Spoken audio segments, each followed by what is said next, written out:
And go. All right. Welcome everybody once again to the Popular Music Books in Process series. As always, it's a joint project of IASPM US, the Journal of Popular Music Studies, and the POP Conference. I'm Carl Wilson, one of the series organizers, along with Eric Weisbart and Kimberly Mack. You can find our whole calendar on the IASPM website under the Journal of Popular Music Studies tab. And you can also catch up on videos of all our past sessions on Eric's YouTube channel, including last week's excellent discussion of jazz in post-war France with Steve B. Lee and Celeste Moore. Next week, November 8th, we're looking forward to bringing you a session on girlhood, voice, and play with Alexandra Apolloni and Jacqueline Warwick. But this week, we address what we're calling displaced genres, forms of music looked outside of their typical dominant contexts. So we have Jake Johnson with his new book, Lying in the Middle, Musical Theater and Belief at the Heart of America, from the University of Illinois Press, and Nadine Hubbs with her book in progress, Country Mexicans, Sounding Mexican-American Life, Love, and Belonging in Country Music. Bear with me as I quickly give you today's authors' bios. Jake Johnson is an associate professor of musicology at Oklahoma City University. He brings his expertise as a pianist, conductor, and musical director to his investigations of American music making, often centering on belief and gathering. His previous book was 2019's Mormons, Musical Theater and Belonging in America. He is in the middle of several large projects, including a digital gallery of Betty Freeman's Beverly Hills music salons, a book of essays on belief and musicology, and an edited volume on music and myth in Las Vegas. Nadine Hubbs is a musicologist, historian, and theorist whose work on popular and classical music recasts social perspectives of people marked by sexuality and gender, class, race, and migration. She is professor of women's and gender studies and music and faculty affiliate in American culture at the University of Michigan. Her previous two award-winning books are The Queer Composition of America's Sound and Rednecks, Queers, and Country Music. In 2020, she co-edited with Francesca Royster, JPMS issue 32.2, Uncharted Country, New Voices and Perspectives in Country Music Studies. And her work has been featured in outlets including the New York Times, Los Angeles Times, The Guardian, NPR, Pacifica, BBC Radio, and the Dolly Parton's America podcast. As always, during their conversation, please note your questions as you think of them in the chat sidebar. In the last part of the session, Eric will use them to call on you for the Q&A. And of course, you can also use the chat for comments and chat. On the other hand, I'd like to ask the presenters please to not get distracted by the chat during your conversations. We'll get to that during the Q&A, and we'll send you a copy of the chat transcript later. So that's more than enough from me. Let's push start and take it away. Thank you, Carl. Thank you, Carl, Eric, Kim, everybody who helped to organize this, and all of you who showed up today as well. I'm going to go ahead and get myself distracted in the chat from the get-go. Let's see. I'm trying to. Oh, you know what, Dean? I can paste those in right now. Are you I have them sitting there, but for some reason they're not sending. Here, let me try. Here. Okay. Oh, there we go. You did it. It looks okay. There we go. I don't know why mine's not working. Yeah, so we wanted to start by putting a bunch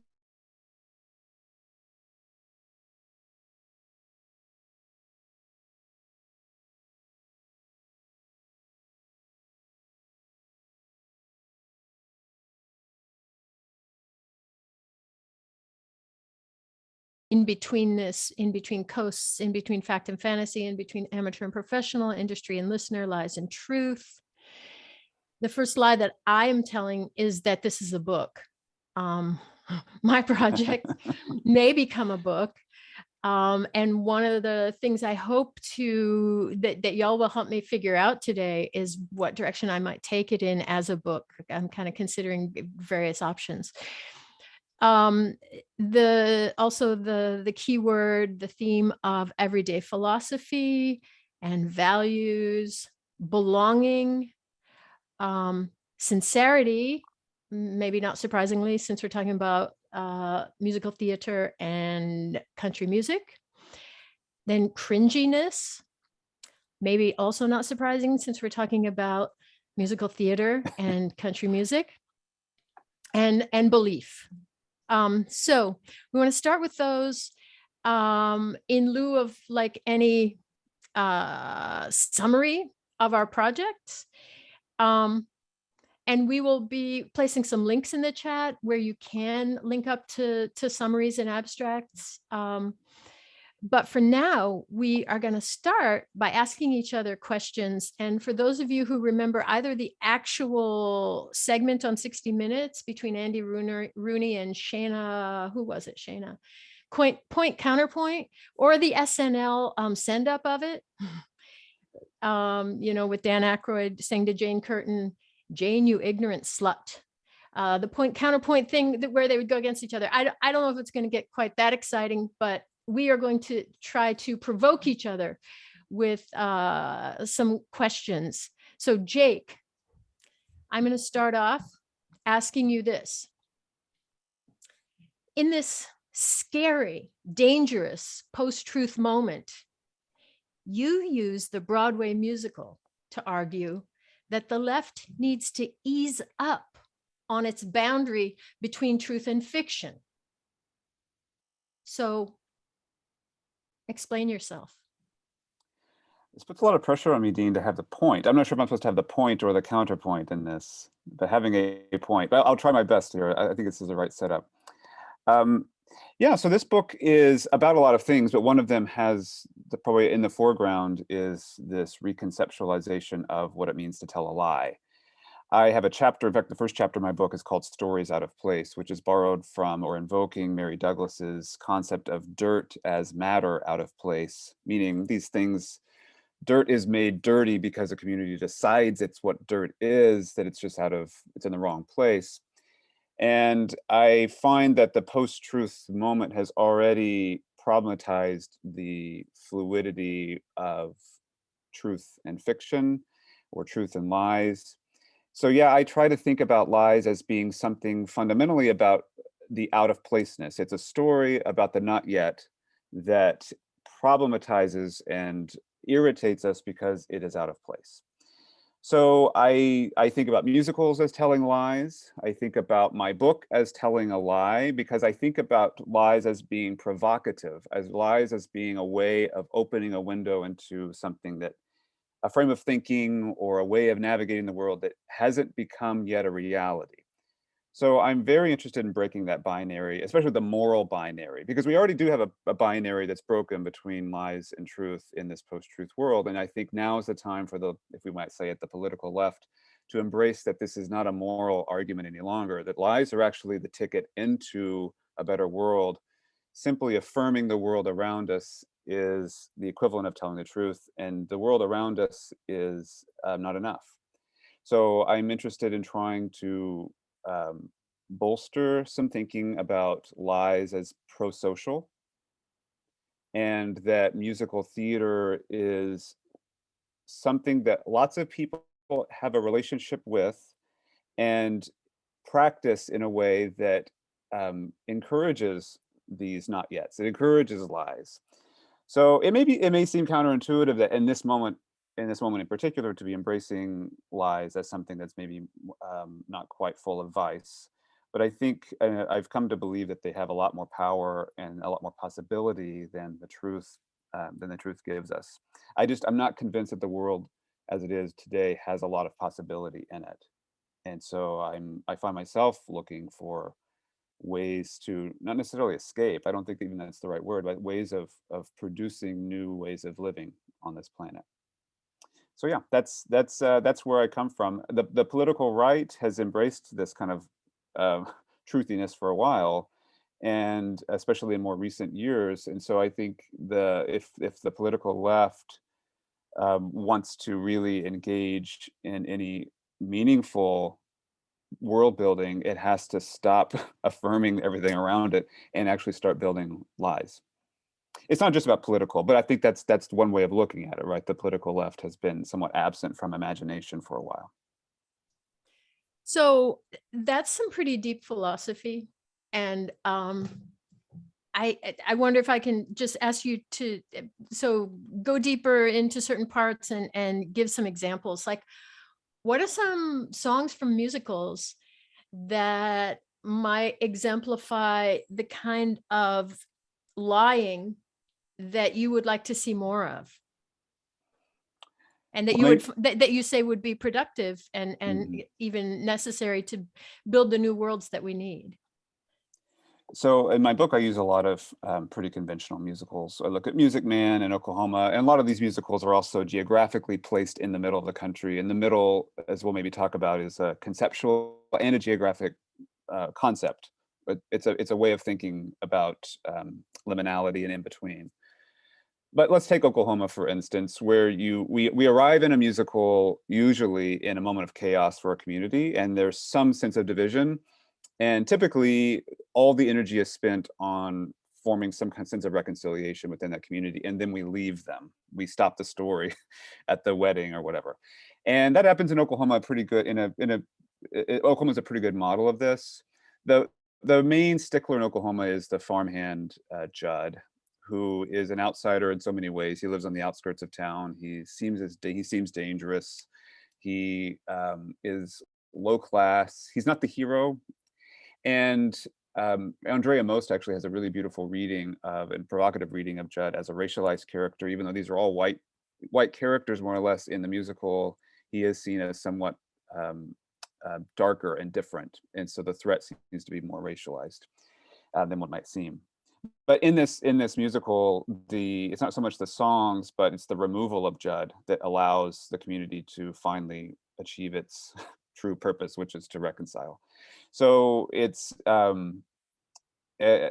exactly there's certain violence that sometimes accompanies musicals' efforts to build these kinds of worlds, or with the case of Judd, or you could take with the case of Music Man, where we have Harold Hill arriving in and duping the town really quite easily and handily, and in the end teaching the town how to be better by doing what the women in town had been trying to do for so long, which is build an arts presence, trying to advocate for music lessons and elocution, those kind of things. So there is a sense that musicals achieve their reconciliation in other worlds at a cost. There is like a scapegoat. Somebody has to pay the cost in order to get there. So that's again kind of the thinking about how musicals offer at least a plot forward for believing in something that's not here yet, right? Of trying to actually reconcile and build a world that isn't here. So it's not. I don't mean to present musicals as the cheery way out. They're actually pretty dark in some ways, but it does offer, I think, a model for rethinking some of these truthy issues. So in that case, you're talking about the plot of the musical, not building a lie so much as a fantasy.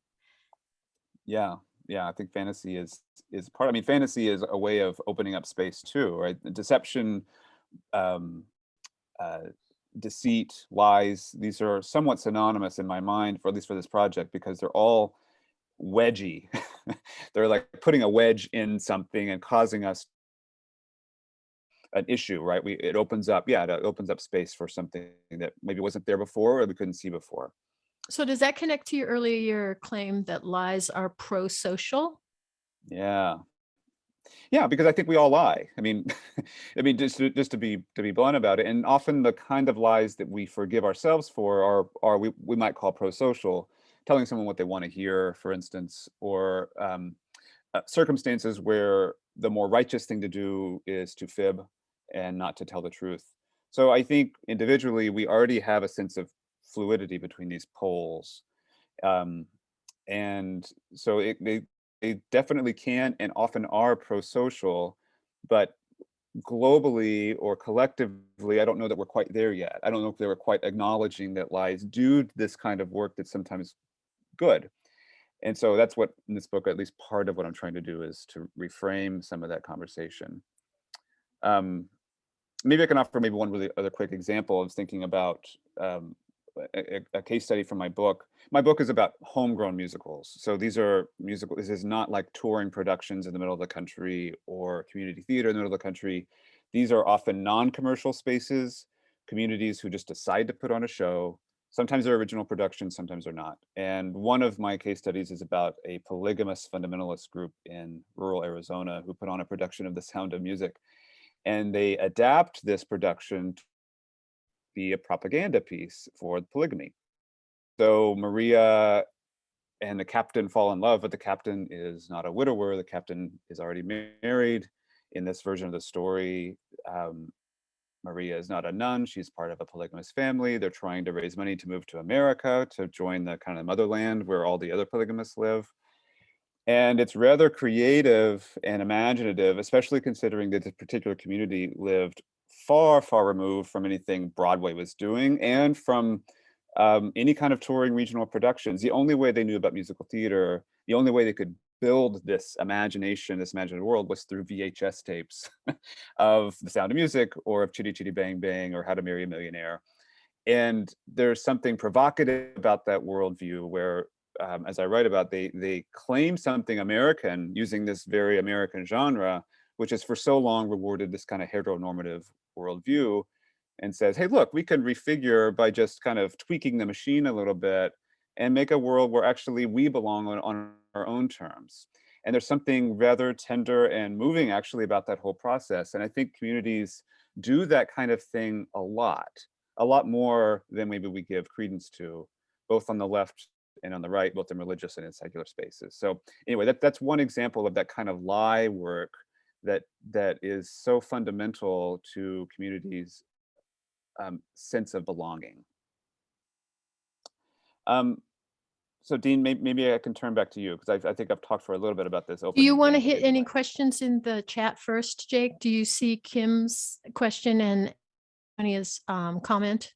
Yes. So Kim, truth. No. Can we please leave the questions for the end? That would be awesome. We can leave those for the end. Kim, I'll get back to that. Okay, so Dean, maybe I can turn to you then now. So your book is obviously about country music and not musical theater. And country music is a genre that frames American exceptionalism and patriotism in particular. And it's often associated, however, accurately or inaccurately with white bigotry. But you say that country music is all about Mexican values and that it belongs to its ethnic Mexican fans. And I'm wondering if you can explain how you got to that and where your thinking is on those terms. Yeah, how I got to that was through my field work with my interlocutors who were Mexican American country music fans. And that is where I learned that country music is identical to Mexican values. I heard this everywhere I went to talk to Mexican American country music fans. And in fact, maybe 2 months ago, maybe not quite 2 months ago, Amanda Martinez published a piece in the LA Times where she quoted, I'm just spacing, Leah Turner, the Mexican-American country music artist who actually replicated the exact same list. And here's what it is. Here's what all the Mexican-American music fans and this music artist said, that country music is relatable to Mexican Americans. It is even inevitable that this is what my interlocutors told me. It's inevitable that we would like country music. How could we not like country music? We're Mexican.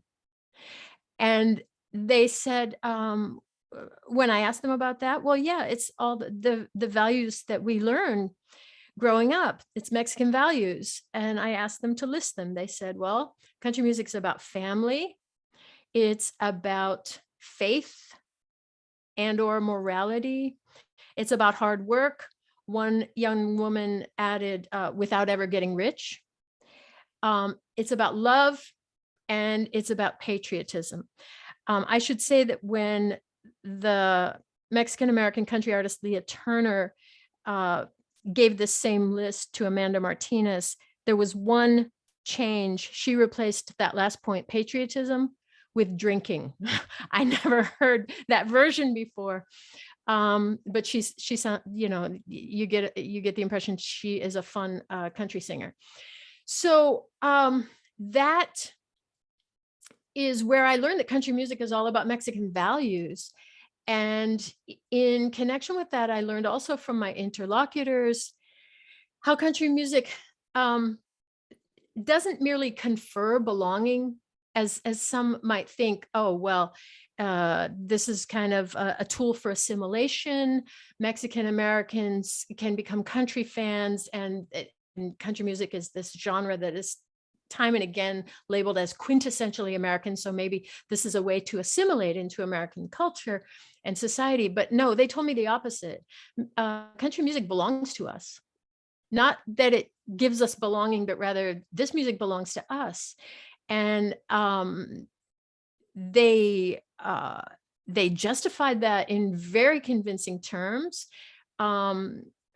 with reference to the whole cowboy shtick, which of course is Mexican. We think the whole world by now thinks of the cowboy as American, of cowboy boots, cowboy hats, cowboy belt buckles as American, ever since the advent of the Hollywood movie. But of course, Mexicans were cultivating all of those things and cowboy culture for a few hundred years before Americans picked it up from the Buffalo Bill traveling show after 1885, really very recent history. So the whole cowboy thing, rancho culture, it was remarkable to me too that the very things that Anglo-white critics have criticized in country music as phony, as the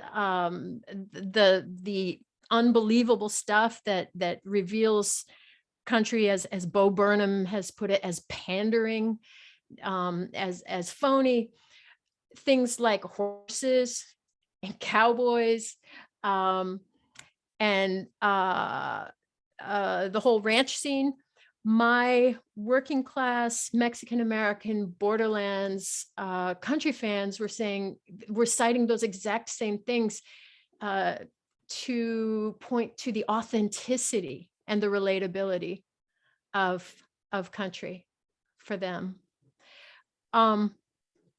So I put into the chat the essay that this field work and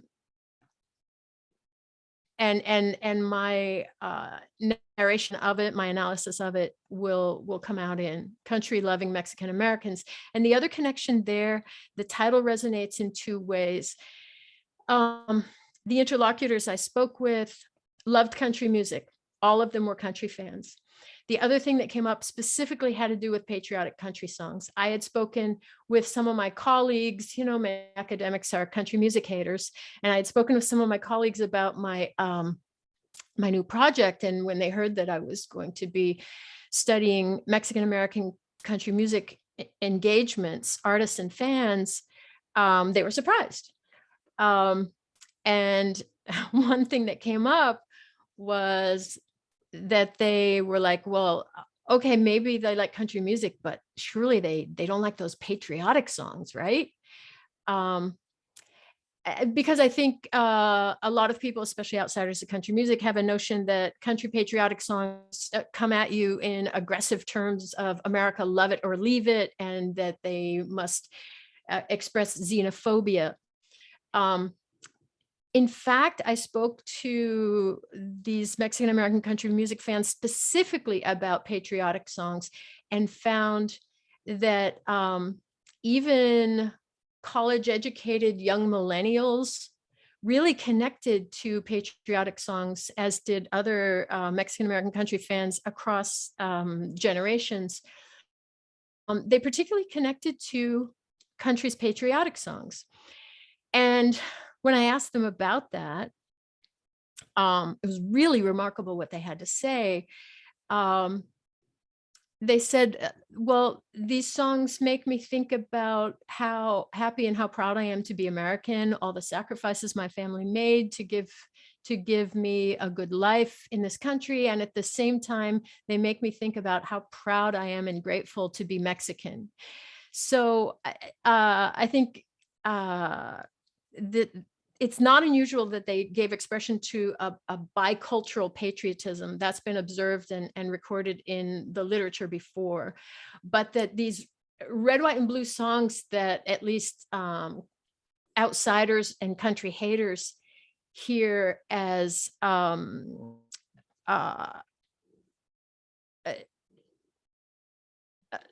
suppressing any possibility of, I think, of multiculturalism, were precisely the prompt for them to feel deep feelings in red, white, and blue and green, white, and red simultaneously. Yeah, I think it's such a beautiful phrasing that what you just said, and it makes me think about this theatricality that kind of has to come first before authenticity is something you arrive at. Is that something like, you're talking about like the cowboys and this kind of Western mythology and the horses, and these are all emblems of things that we know better than now, and yet, or like you're just believing in the particularities of this exceptionalism as a vehicle. And there's a level of pretend that comes first. At least it seems to me. Would you agree with that, Dean? Yeah, the poetry of it. Sure. I think that was one of the things that was really touching these listeners. The fact that country music registered their lives, what they felt to be their authentic lives, and did justice to them, rendered the beauty and the realness of their lives. Yeah. We'll probably talk about authenticity maybe a little bit later, but I just think that's the thing that makes country music and musicals similar. These are such strange bedfellows in so many ways, but they have this kind of iconic or iconicity about America, right? They're quintessentially American. And my first book was on Mormons, which also have that designation. They're quintessentially American religion, or iconically that. And what your project makes me think of that I hadn't really thought about before, Dean, and I'm wondering if you maybe have some thoughts about this, is that to be quintessentially American, I used to presume meant that it was very bounded by American principles. But I think in some ways what's registering for me is that to be quintessentially American in this country music is its unboundedness, actually, that it spills the banks, so to speak, of communities and also place, like where this thing is supposed to happen. Is that something that you I don't have thoughts about? Totally. I use that phrase. I mean, it's been used so much in relation to country music. It's been used in relation to Mormons. I'm sure it's been used yeah, of course, it's been used in relation to the Broadway musical. And one of the most recent places where it's been used yet again in connection with country music is in Ken Burns's PBS series on country music. They use that exact phrase, quintessentially American. And so I echo it as a refrain in my chapter, because I think that the way that these country loving Mexican Americans, as I call them, one of the things that they showed so clearly is that country music is more quintessentially American than we ever dreamed. Quintessentially American in the sense of it's blurring cross-cultural, cross-border cultural boundaries. It reveals the constructedness of the border. It shows how difficult it would be to track down the origins and the sources of so many musical attributes that I wish I could get a bead on. And, I just run into dead ends trying to trace whether this might have come from Mexico or, which side of the border things came from. And that is quintessentially American, right? We know that country music is African American. The story that was always told was that it was Scots Irish and had those kinds of sources. And that is in there, but we know that it's deeply African American. We know from research, including Christina Jacobson's recent book, that it's Native American music. And it is definitely also Mexican American music. And the degree to which we can ever really trace the origins of attributes of country music, it's a blur, and that seems quintessentially American. I mean, we should try, but it's really difficult.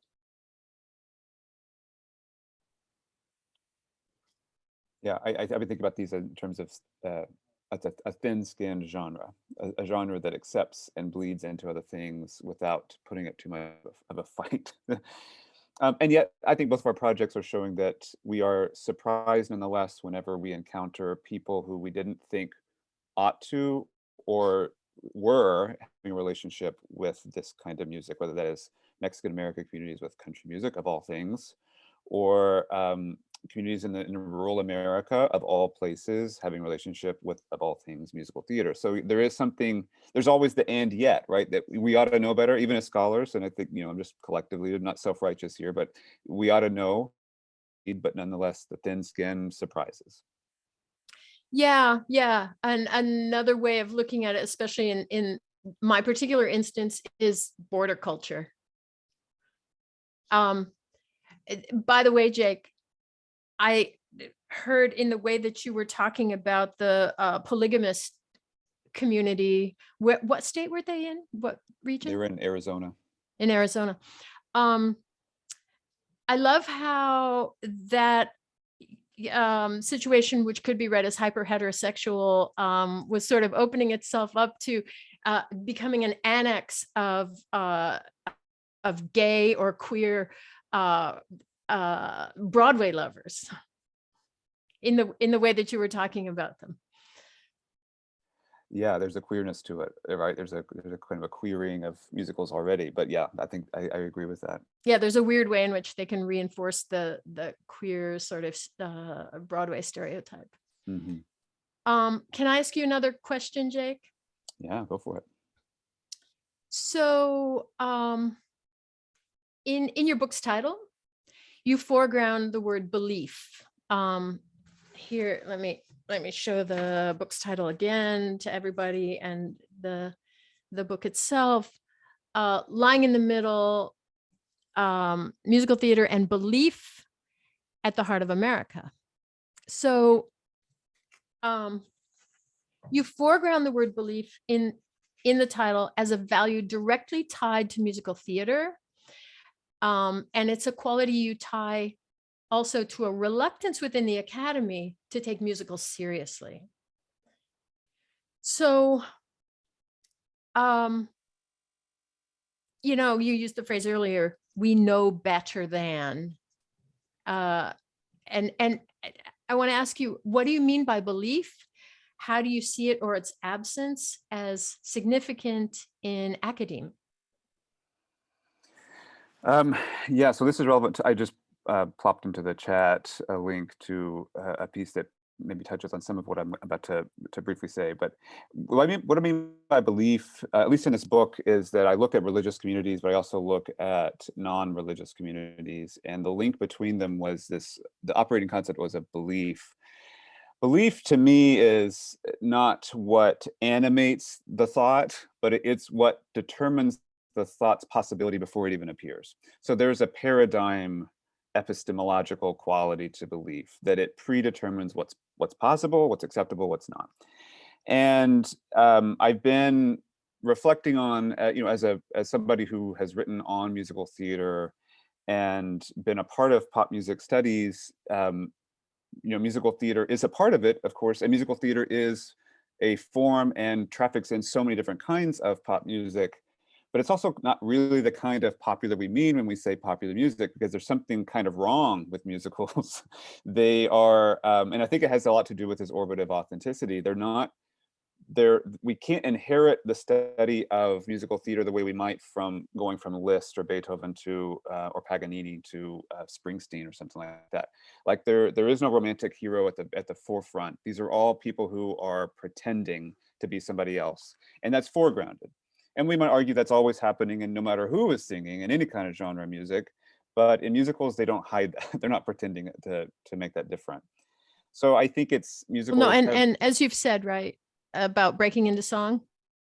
Yeah, that's also true. Musicals just, I mean, no real world does this happen. You just break a song and strangers know each other's choreography. So that doesn't happen in any kind of real way. So there's this artificiality and inauthenticity that's baked in. And that's something that makes it provocative, and you either love it or hate it because of that reason.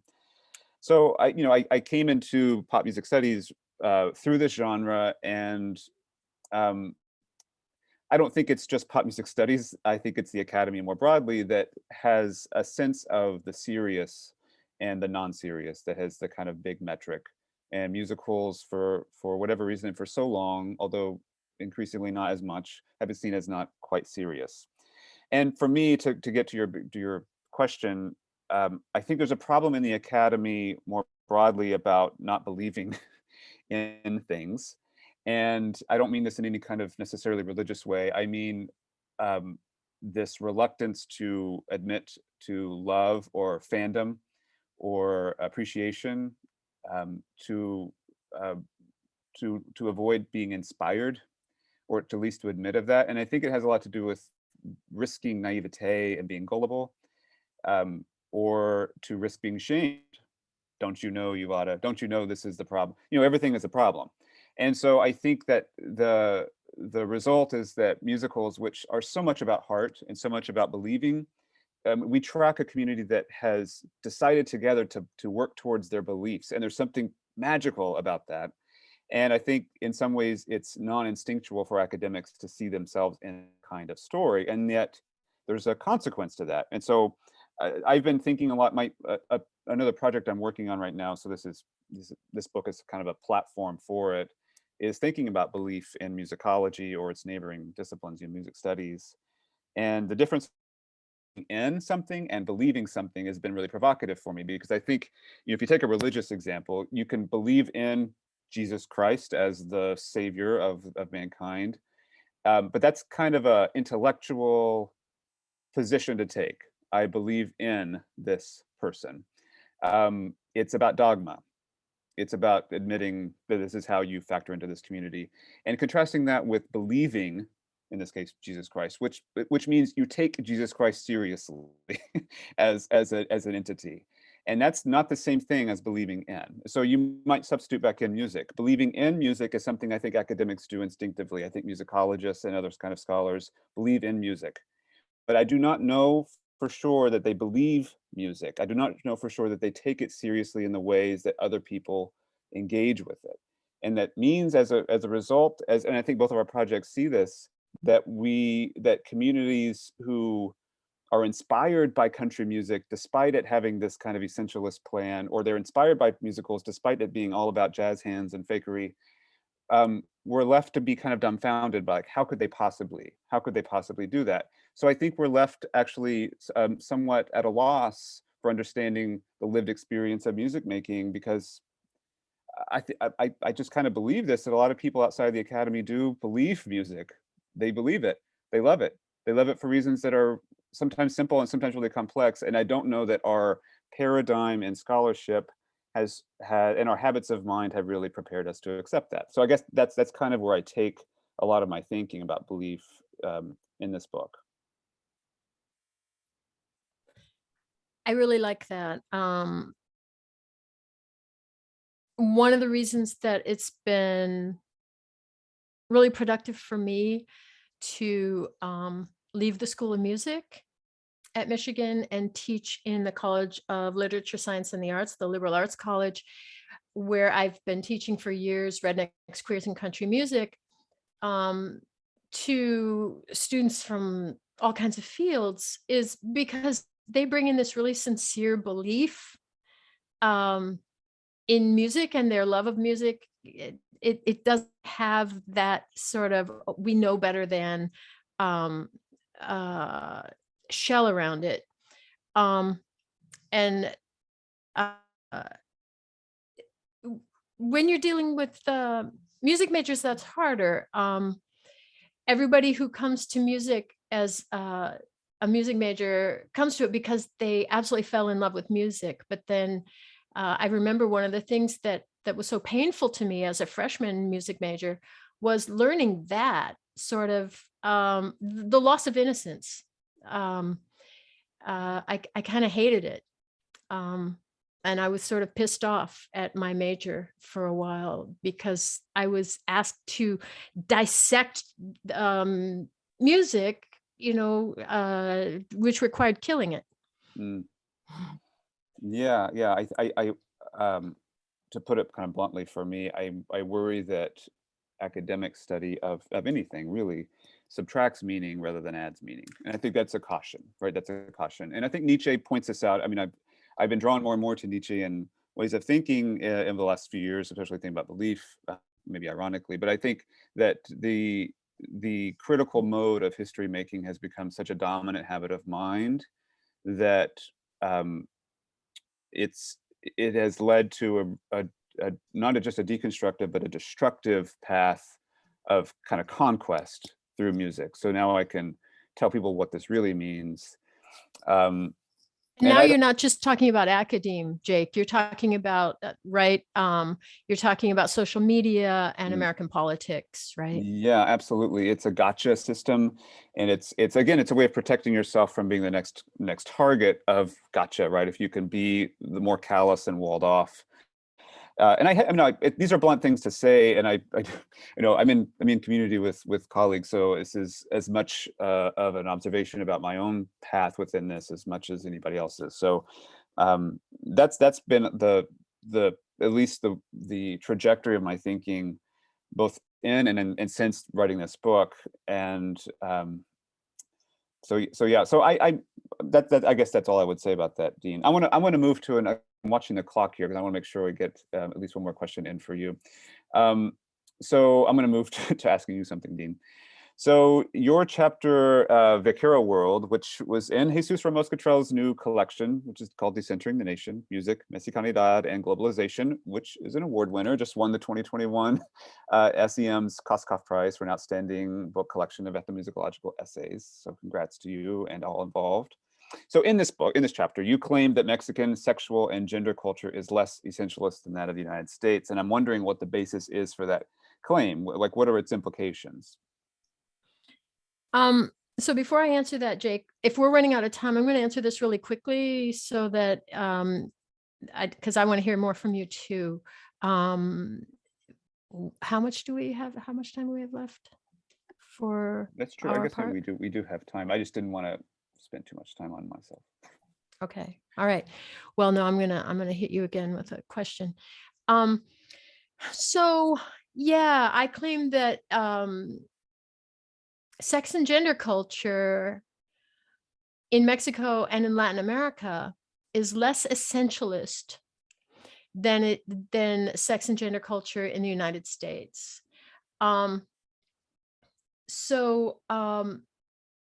The intellectual genealogy is maybe a little too intricate to completely explain here in this context. That article is published, as you said, in Jesus's fabulous collection.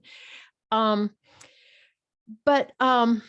Silverblatt, the historian, sort of anthropological historical work, is really the best source for tracing this. But I'm not claiming that in Latin America there's any less gendering, but I'm claiming, and this is on the basis of this prior research that shows eugenics. Eugenics discourses came to the United States, and left a deep imprint on US culture as they did in Europe. They came to Latin America too, but they were taken up in the early 20th century quite differently in Latin America. We tend to think of eugenics as intrinsically biology centering. But eugenics discourse was taken up in Latin America, according to this research, without the sort of geneticizing, biologizing of race and gender. So race and gender are things that you can acquire in much more in a Latin American context than in the United States, where we see them as inborn endowments.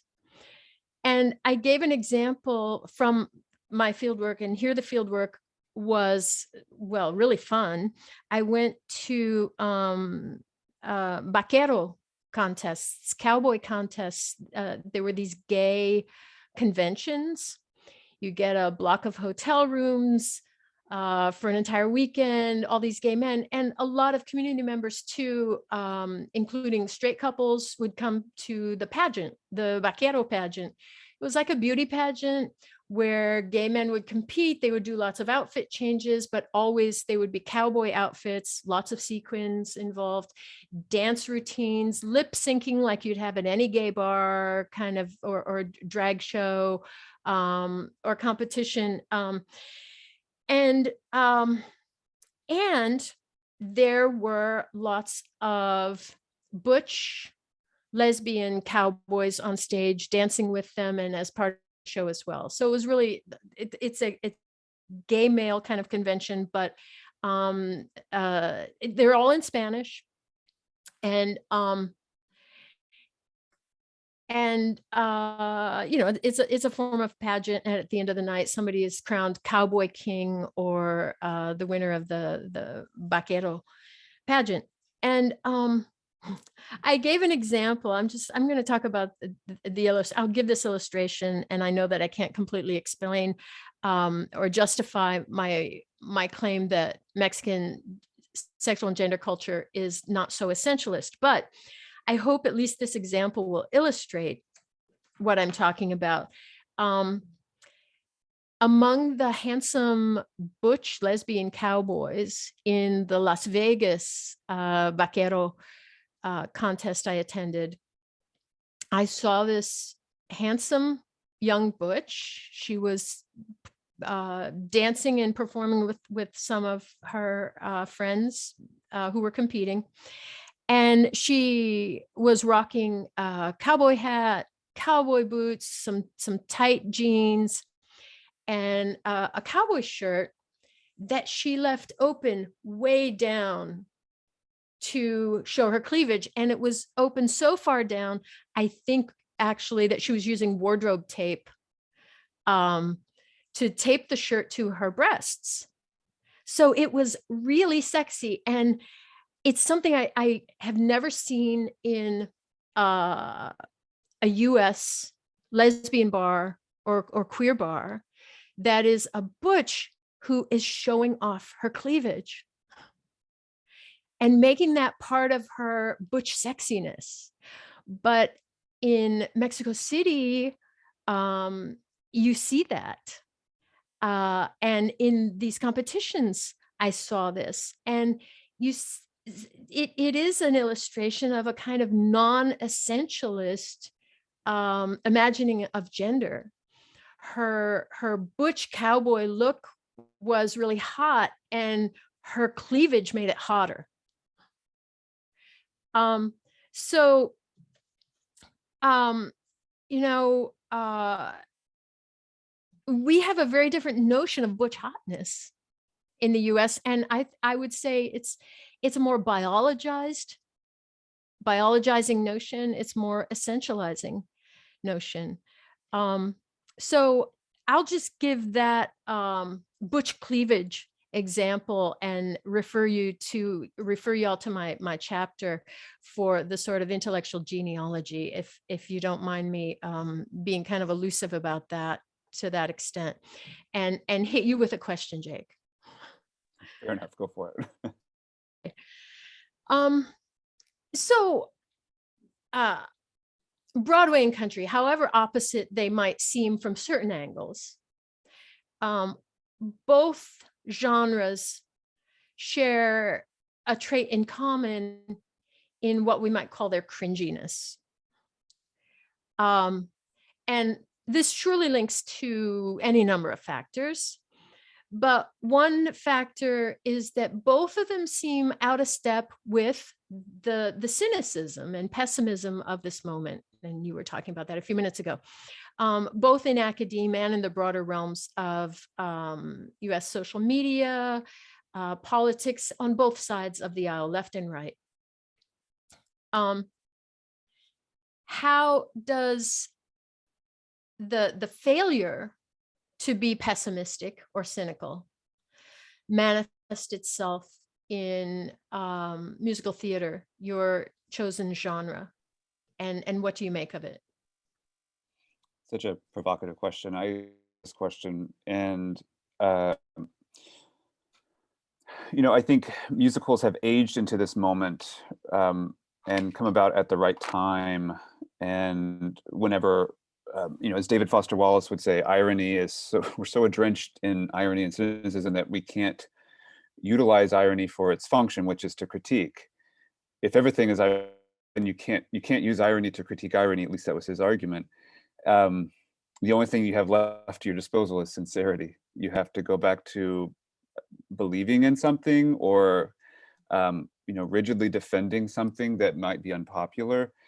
And so musicals, of course, are very, very sincere. I mean, globally, there's obviously going to be musicals that are trying not to be that. But I think they're sincere in their effort to build worlds.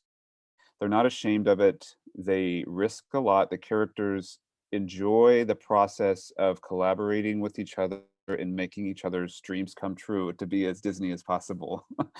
And I think they resist that cynicism. They're not allowing themselves to have it. Even in musicals that are a bit more on the nose from the 70s and 80s, I'm thinking of Sondheim's productions, of course, which are much more ironic and cynical than, let's say, Rodgers and Hammerstein. Even those, I think, are presenting a cautionary tale of overly ironic, overly detached. If we're detached from everything, then we have a hard time relating to people who are attached to them. So again, I'm not trying necessarily to put the Academy on the railroad tracks here, but the Academy is largely populated by this habit of mind, which is of detachment and of cynicism.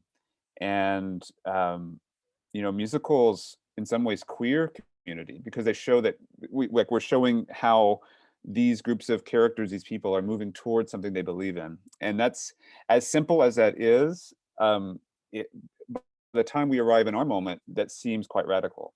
And it can be off-putting, of course, to people if you're not accustomed to it. But that's exactly why I see communities using musicals to such a profound point, a profound degree, especially in the middle of the country, where musicals aren't supposed to matter.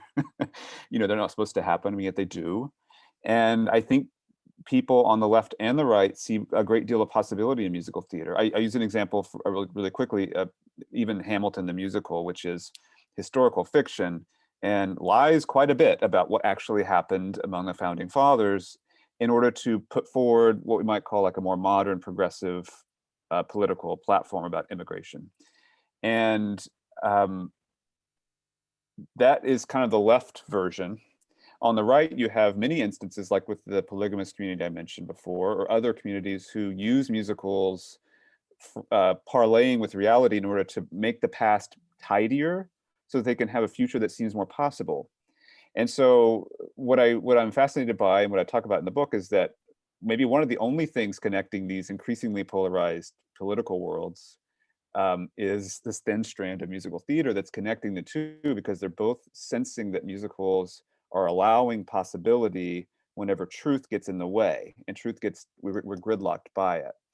So yeah, that's, I guess, something I would say. I think musicals resist it, and that's been the reason enough to ridicule them, but it's also the reason why they're landing with such potential right now. There's just a lot more in them than we maybe give credence for.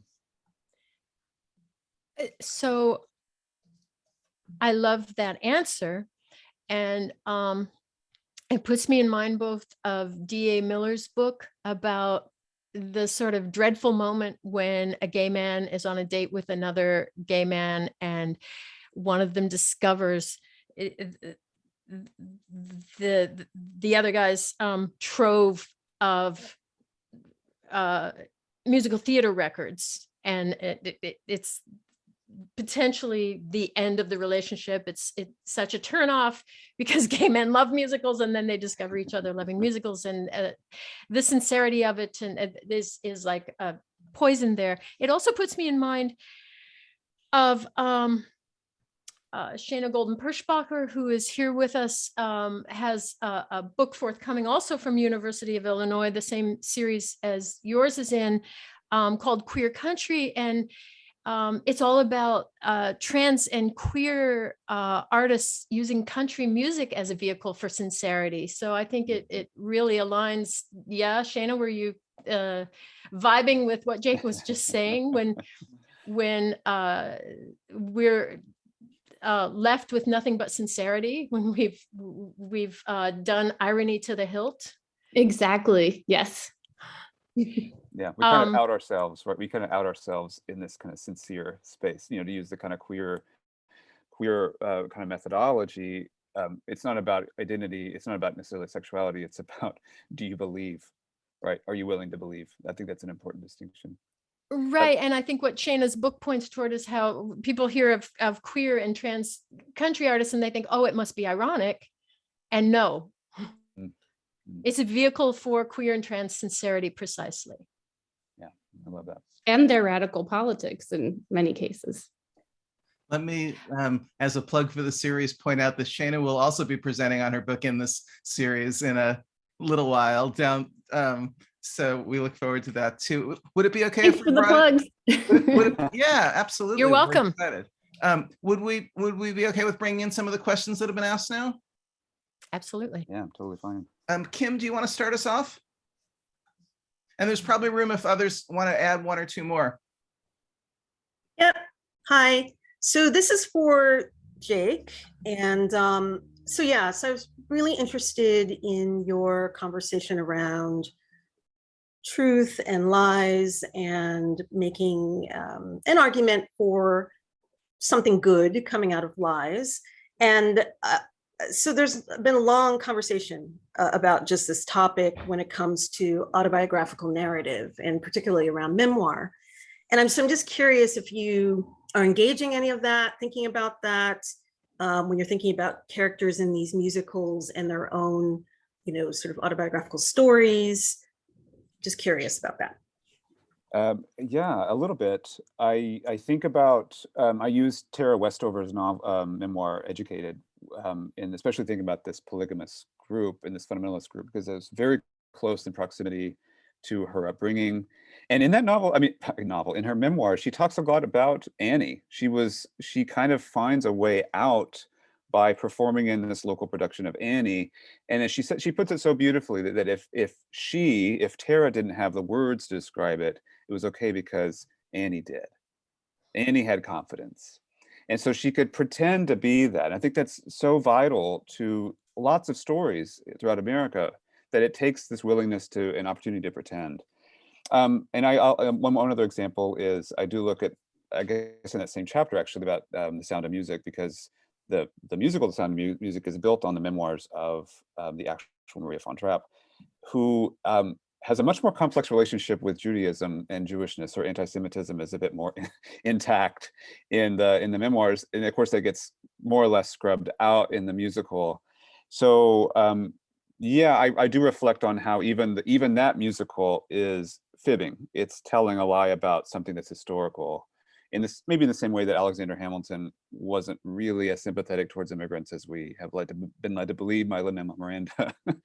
Hope that answers your question, Kim. That's a great one. Anne had asked me or us to read her question, so I'll just do that. Dean, are you encountering any frustration among country fans that while this year there's been a lot of admittedly mostly surface focus on Black artists in country, the same is not happening for Mexican American or other Latina, Latino, Latinx artists? So first I should say that since the pandemic, I haven't really talked to any of my interlocutors. So I haven't been in touch with the folks I interviewed or who participated in focus groups.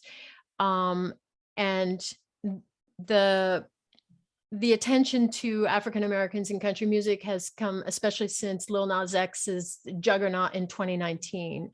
So the past 2 years. But I have been dealing with Latina country scholars, Amanda Martinez and Sophie Enriquez and some other people have never, I mean, they are making criticisms of the industry and the lack of attention to, or for that matter, Joe Troop, who is not himself Latino, but is part of Chiapalacha. And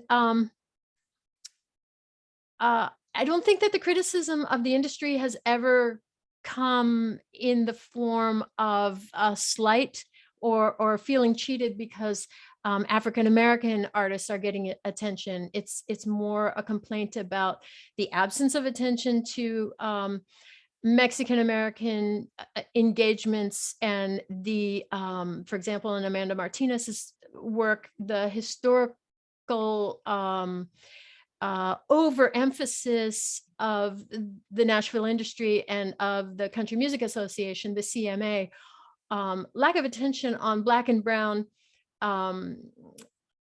involvements in country, both even at times like the 1970s, as Amanda argues, when lots of Black and Brown fans were piling on and coming into country, and steadfastly, nevertheless, the CMA ignored their presence and treated it as a white middle class or lower middle class genre.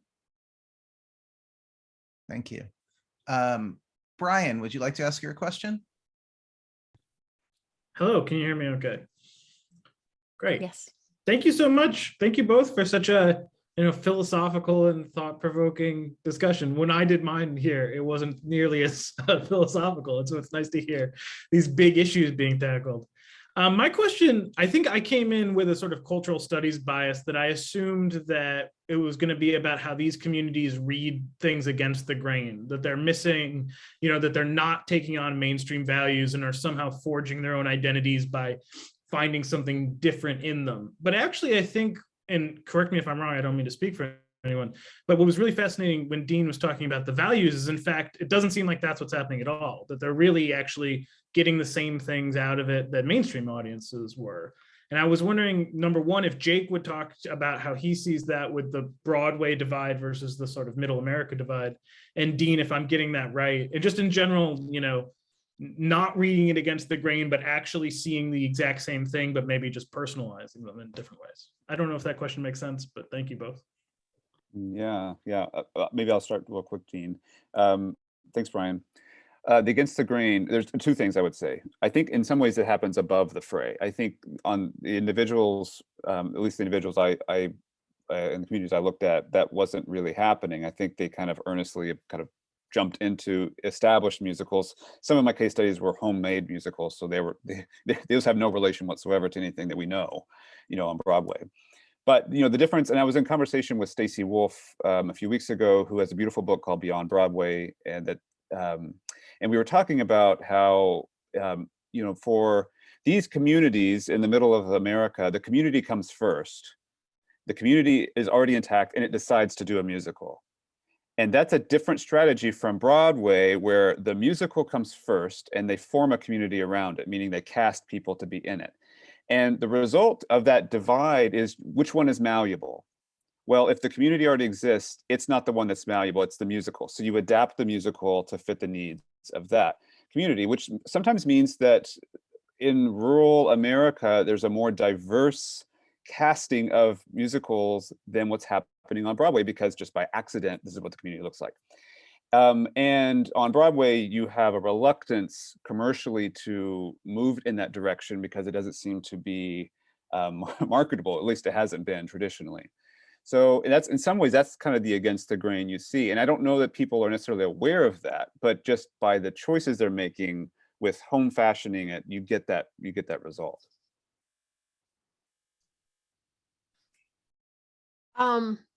Yeah, and coming from small town Ohio, I have seen that in musical casting, and it's a weird and beautiful thing. So yeah, Brian, thanks for that question. I totally agree with the way that you characterized this. I mean, so the very reaction that I got from some academics who were surprised that Mexican Americans should be engaged. I mean, if you live in Texas, you're not surprised, right? But or New Mexico, but in other parts of the country, that people would have been surprised that Mexican Americans are involved at all in country music, already shows, I think, a certain emphasis or assumption whereby, you know, Mexican American is imagined as Mexican first, you know, emphasis on Mexican.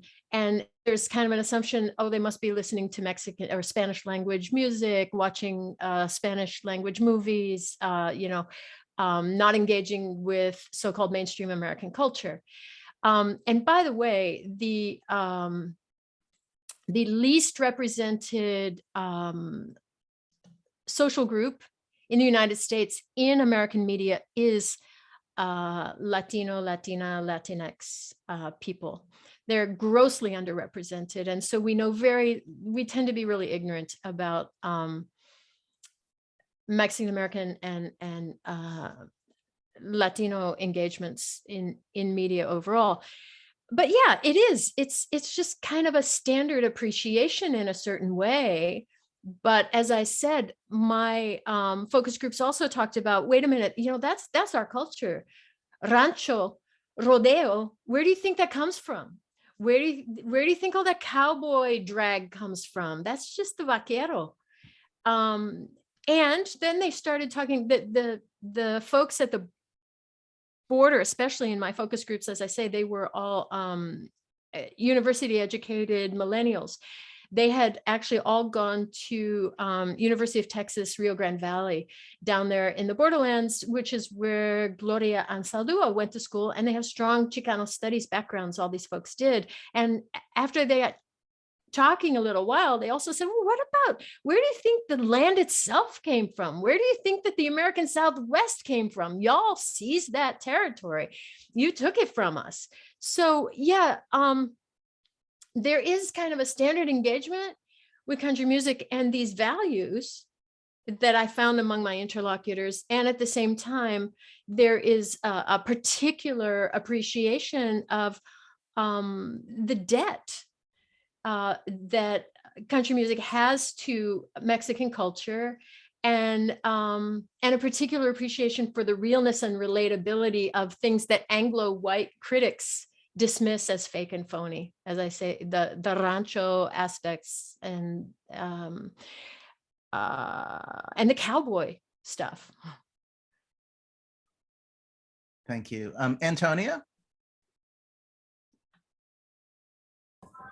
Hey, can y'all hear me?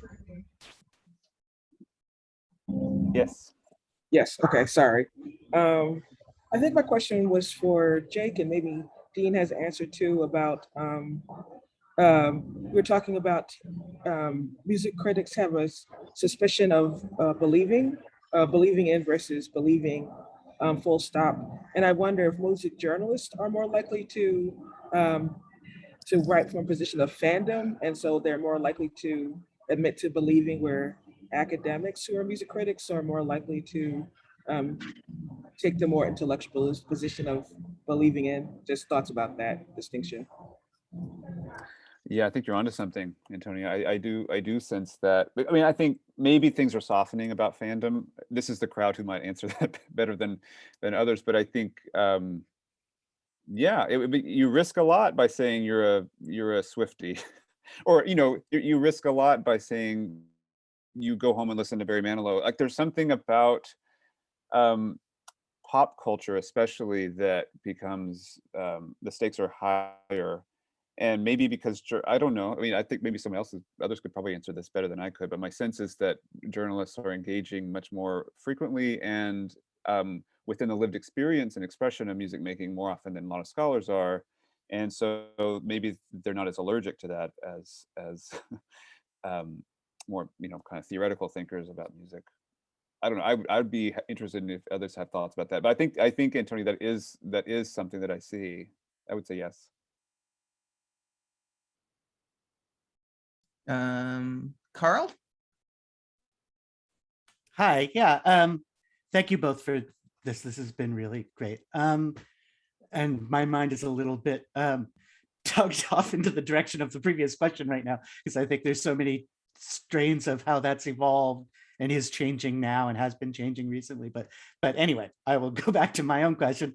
And this has been covered a little bit in some of what Jake was talking about before, and it's very implicit in a lot of your work particularly. But I think, in the category of cringiness that you're talking about, one of the things that is implied, and this was also in your sort of list of binaries at the beginning, is that the country and Broadway, not uniquely, but definitely both very strongly, I think because of their non-glossiness in a lot of ways, or at least non-glossiness of a lot of the sides of them, are particularly available a lot of the time for amateurism, and people are amateur music makers are often very attracted to both of them. And I wonder how that amateurism and that level of like local remaking and local scenes ties into the way that fantasy and aspiration and redefinition can all operate, and the ways that being apart from the central dominant competitive commercial centers of these musical forms allows for imagining yourself into the space in a different way. Yeah. Dean, do you want to start with this one, actually? I don't know if you have thoughts too. No, I think you should start with this one, Jake. Okay, yeah, I'll jump in. I think it's an interesting question, Carl. One of my chapters looks at an aging group of senior performers who were never really professional musical theater performers, but they did dabble in professionalism. They weren't solely, I guess it depends on how you're defining it. They weren't solely making their income as musicians. And because they basically age out of the industry, and in musical theater, you age out very quickly. It's a young people genre. And so they shifted from being in this kind of professional zone to then becoming amateur, not by their own fault or because they had a decline in their skills, but because there aren't a whole lot of older or aging characters to portray. And what I noted in the chapter was this group of seniors who were 55 and up, but teetering towards the 80s. I think the oldest was 87. They put on a production and they used this kind of youngish space to reclaim something about aging, and also said something about the industry. So it was an interesting kind of middle space to belong in. That it's not like they had stayed constant, except they just aged, and therefore they had been put into this middle space. Versus, more geographic spaces, which I think Dean and I are both talking about, which exist off the map, so to speak. We're not really paying attention to it, and so that's an interesting model of how middleness is something that one can accept and one can unwillingly be cast within, depending on the trajectory of an industry. I have more to say about that, but I'll have to think about it, Carl. That's a good question. I don't know, Dean, do you have a thought? I mean, certainly on YouTube you can see lots of amateur performances of country music, but the Nashville industry is so dominant. Places like The Voice, yeah, you see people's hopes and dreams of being a country singer in those kinds of spaces. Also in the bar down in McAllen, Texas, where I observed Mexican American country fans dancing by the hundreds, the bar called Hillbillies.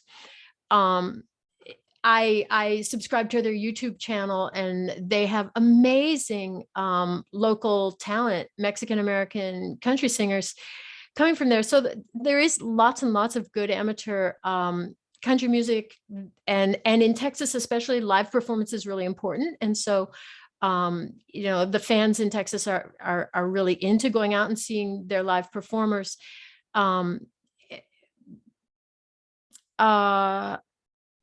And I suppose the ability, as Carl puts it, to recreate and adapt country music in a local scene like that, because they are singing covers when I see these folks.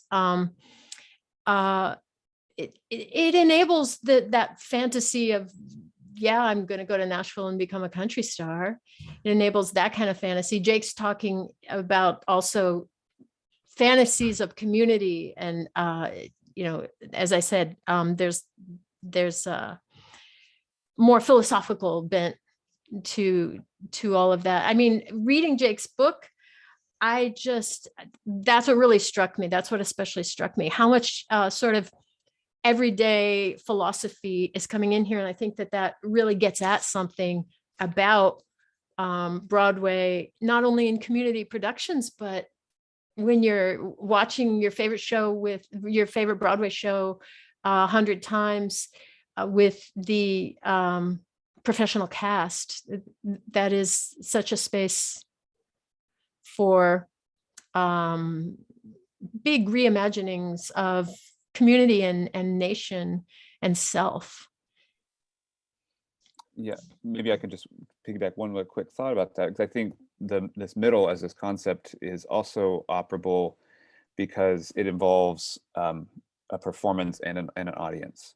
So if you may remember when Vice President-elect Mike Pence went to the production of Hamilton, and the Hamilton cast post, that curtain call had a message for him. That was made magical and momentous in some ways because the audience was still kind of in this afterglow of magic, and the performers were still in costume and up on stage. They existed in this kind of middle, right? We were left caught between fantasy and the real world. And whatever message they had gets framed by that. And I think that's a really important factor. And you couldn't ask for a better kind of administration than the previous US administration to reflect on what fantasy means, especially since, Donald Trump and Rudy Giuliani and musicals are all products of New York. They're all exports of this, and they all have this kind of fantastical relationship with truth. And rather than regretting that, which there are reasons to find that regrettable, but rather than just sitting on that and being flat-footed, caught off guard, to come back to what we talked about at the beginning, I think it's important that we start practicing fighting fire with fire and thinking about imagination as being central to our way of building new worlds. Well, that In seems one like, way, oh, sorry. I'm sorry, one way that I would say that what's going on presently in country music, which Anne brought up back at the beginning of the Q&A, really ties to that is, so here I'm going to stick one more thing. Francesca unfortunately left a couple minutes ago, but my co-editor for the recent JPMS special issue that we called Uncharted Country, Francesca Royster. I'm putting that into the chat.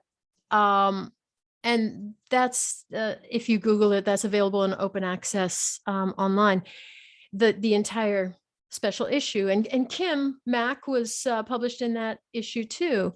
A great piece on Rhiannon Giddens. But, that issue came out because things were, thank you so much, Brian, things were changing so outrageously in country music.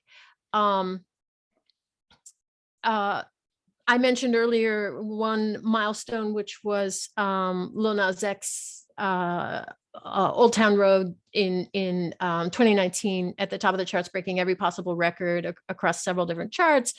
5 months, the #1 song.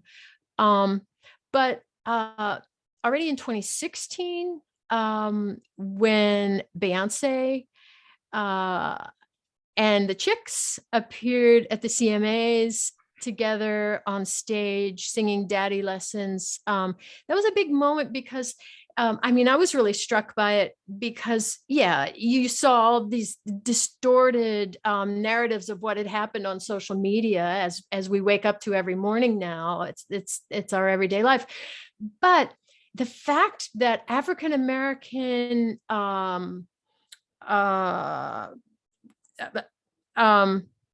music fans were actually giving a damn about whether folks were counting Beyonce's song as country music, if it should have been counted for country music. The fact that they wanted to touch that genre with a 10-foot pole was already, like, to me, really registering as somebody who'd been working on country music for over a decade at that point. And then where our special issue was born was when I went to the IASPA meeting in Nashville in spring of 2018, and saw Kim, among other young junior scholars of color, presenting papers on country music. And I ran around looking for Diane Pecknold, who had just in 2013 published her book on Hidden in the Mix on African Americans' involvements in country music for over 100 years. And she talked in the introduction about how hard it had been to find Black contributors to the volume. And I said, Diane, did you see what's happening here? It's finally happening. And it's been just a revolution, right? The past 2 years, the way that African Americans, Black and brown people are saying, hey, that's our music. Let's get the real history, and also look at all this incredible contemporary living talent. Reese Palmer's show, Color Me Country, her radio show, right? So that is something that ties to everything that Jake was already saying. Looking at this from a different angle, I'm trying to find, where was that question written? Was it Carl's question? I think it was, yeah. Yeah. So there's the fantasy. That really strikes me about country music in this present moment. That now, as Mickey Guyton puts it, or as Mickey Guyton especially maybe personifies, little Black girls are fantasizing about being country stars. There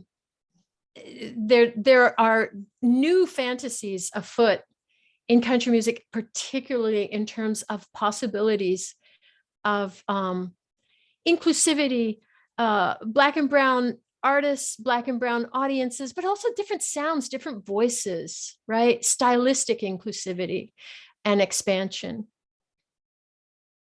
All right, we should really stop it there, but thank you, Dean. Thank you, Jake. I'll pause the recording.